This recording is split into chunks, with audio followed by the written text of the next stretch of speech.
So this is the compressible flow velocity potential equation in the linearized form. So if it is subsonic, this term alone I am taking. Subsonic means this Mach number will be less, maybe for example 0.3 if you are taking, then 1 minus 0.3 square it will be positive value, right? Because 1 minus 0.3 means it will be 0.09, right? So it will be positive if you take subsonic. But if you take supersonic, for example 2 here, then 2 square it will be 4, then 1 minus 4 will be minus 3. So here it will be negative. The same equation, so depends upon the Mach number, I will get positive and negative value. So now I am deriving the supersonic, so I will get the negative value. So just they are rearranging the equation. So like this, that is in this equation they multiplied minus on both sides. This side 0, it won't affect. This side if you multiply with the minus, you will get m square minus 1 5xs minus 5yy is equal to 0. Okay, now whatever the supersonic Mach number you put it, this term will not be 0. So that it is similar to that Laplace equation. Okay, just for the simplification, they are rearranging this by including minus. Again, similar to the Prandtl compressibility correction, there we have taken this term as b square. Here they have taken as lambda square. Instead of lambda, you can take a, b, c. Also, it's up to you. Okay, so we are writing this term as lambda square. Now this is our final form. Linearized velocity potential for supersonic flow. Is that clear? This step? Yes, sir.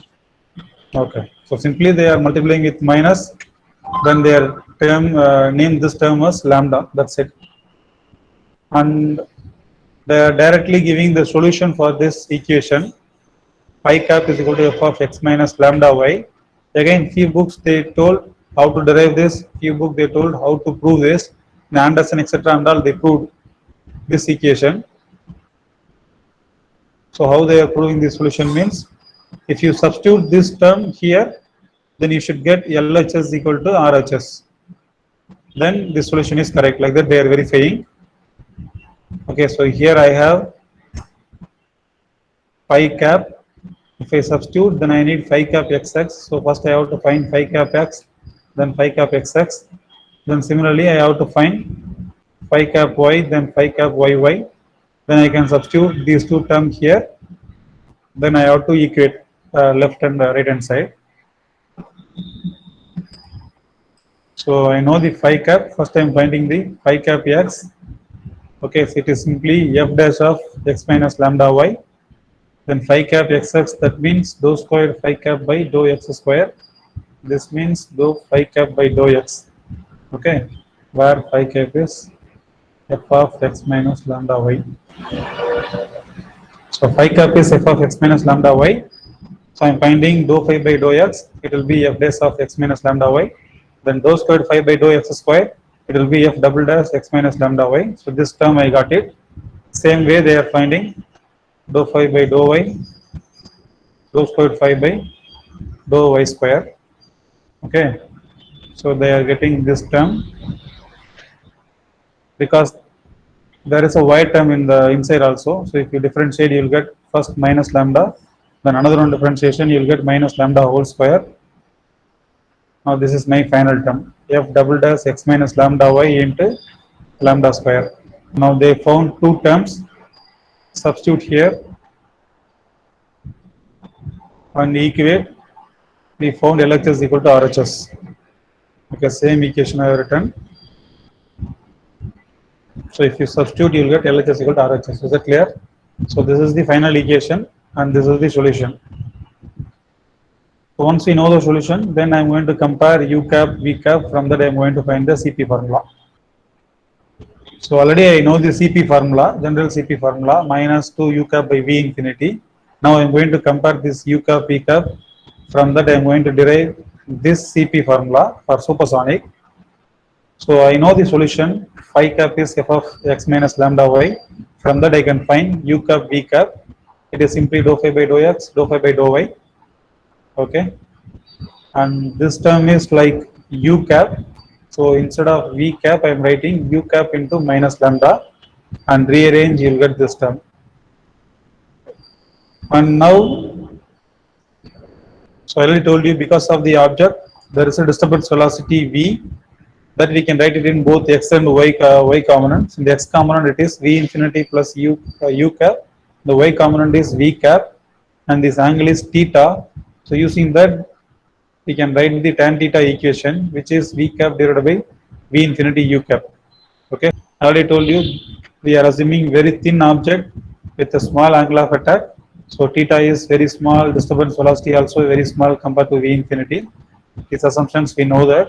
So based on that, I can take tan theta is equal to theta V cap divided by, and compared to this V infinity, this u cap is very small. So that term I am cancelling it. Okay, so instead of tan theta, I am taking only theta. So now I got theta is equal to V cap by V infinity. So here I have one equation, and here I have another equation. So I'm going to substitute this here. So I'm just doing some rearrangement. So I'm writing V cap as V infinity theta.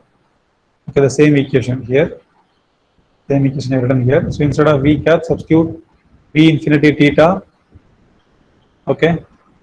So this is U cap. Once you know the U cap, substitute in the general CP formula. Instead of this U cap, it is V infinity by lambda. Now V infinity get cancelled. Remaining is 2 theta by lambda, and lambda is root of m square. So this is your final CP. How to solve the problem using that supersonic linearized theory. For example, I have taken the flat plate because it is applicable to the thin object with a small angle of attack. So for positive angle of attack, so here I am getting expansion, and these are all fixed. Oblique shock, here always oblique shock in the bottom. Actually these two are not necessary now. Okay, so in the above, the leading edge portion alone we require now to find the forces acting on this model. So in above the plate we have the expansion, below the plate we have the oblique. So here we have free stream pressure. We know expansion will decrease the pressure, right? Because flow will expand, so pressure on this upper surface will be less. And here we have the oblique shock, so pressure on this surface will be high. So due to the pressure difference, high pressure to low pressure, there is a force, that is the resultant force.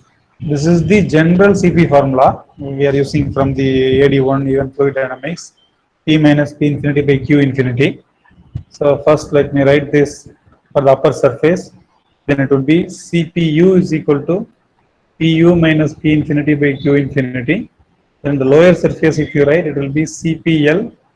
So it is PL minus P infinity by Q infinity. And we know PU is less compared to the P infinity, right? Because of expansion. So here you will get negative CP value above the surface. And this is the flat plate. So the pressure distribution will be constant. Below the flat plate, see PL is very high because of oblique shock. And here I will get positive value. Is that clear? Above CP is negative, yes, below CP is positive. Yes, now we can apply this supersonic linearized pressure coefficient. So here it will be CPU is equal to minus 2 theta divided by root of m square minus 1. Then if you apply in the lower surface, it will be plus 2 theta divided by root of m square minus 1. That's it. So once you know the CP distribution, we can go for C and CA equation. From there you can find CLCD. So this problem we solved in the AD1 itself. That is, we have taken Mach number 3 and angle of attack is 5 degree, and we have to find CLCD for this flat plate. So the same problem, now we are going to use linearized pressure coefficient formula.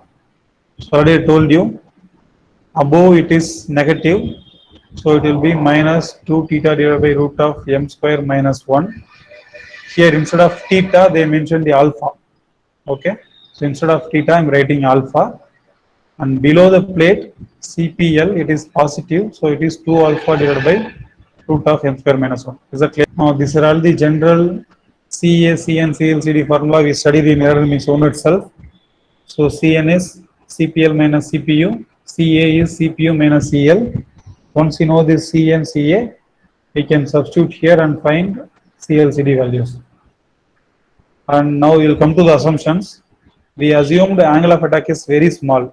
So if the alpha is very small, then I can take cos alpha is 1, sin alpha is alpha, and the thickness is almost negligible for this thin flat plate. So the dy is 0. Okay, so there is no axial force. So this is a thin plate, so there is no pressure difference in front and back, so CA is 0.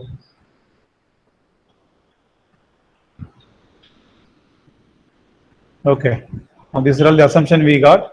Now we can apply to this general CLCD equations.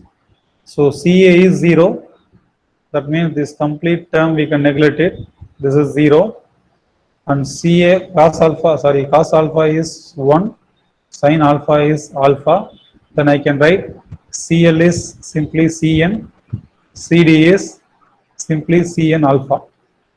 Is that clear? So both terms only CN term, right? So we have to substitute both CP value in the CN, then substitute CN in the CLCD, that's it.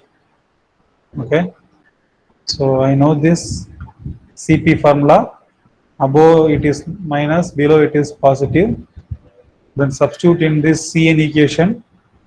If you substitute, you will get 4 alpha divided by root of n square minus 1, because integral dx is C, that means integral 0 to C dx is Z. So this C and 1 by C get cancelled, remaining you will get 4 alpha divided by root of n square. CN, we can go for CL and CD. So CL is equal to CN, there is no change. CD, additionally we have to multiply with 1 alpha, so it is 4 alpha square. So we have both term. Now we know both alpha and Mach number. Alpha is 5 degree, Mach number is 3. But you have to substitute in radian. Okay, because if you substitute in theta, then it will be like CLCD formula will be in terms of theta. But CLCD is the dimensionless number. So you have to substitute alpha in radian. This is very important. So alpha in radian, Mach number substituted. So I am getting CLCD value is 0.123, 0.011.